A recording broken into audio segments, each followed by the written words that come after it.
Tu disais, surtout, je me suis rendu compte que mon pire ennemi résidait en moi.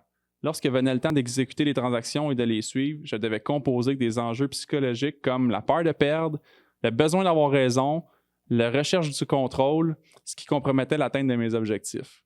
Ce qui me manquait, c'était pas du savoir, mais du savoir-être. Ah, ouais. Ben, c'est un texte qui a beaucoup d'humilité, là, puis je trouve que c'est ça la réalité. C'est un peu ça l'idée du outside the box, parce que comme tu as dit, les gens, ils vont proclamer leur succès et non leur failure ou leurs erreurs de Ouais. parcours, puis les gens qui ont du succès ont eu des erreurs. Oui, mais c'est comme inévitable. Tu sais, on dirait que tu as besoin d'un bon échec pour avoir du succès. Parce qu'en plus de tirer des leçons, tu deviens un peu paranoïaque. Ouais, Tu sais, dans le fond, paranoïaque, c'est que tu as eu un échec, puis là, tu te dis, je veux absolument que ça fonctionne. Donc, tu vas faire les ajustements nécessaires, puis inévitablement, ça va t'amener vers le succès. C'est ça, quand je parle de longévité, c'est d'être toujours paranoïaque, de dire, est-ce que ça va s'arrêter demain matin?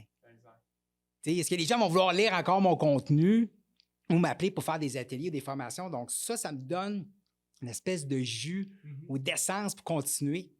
De toujours te renouveler aussi.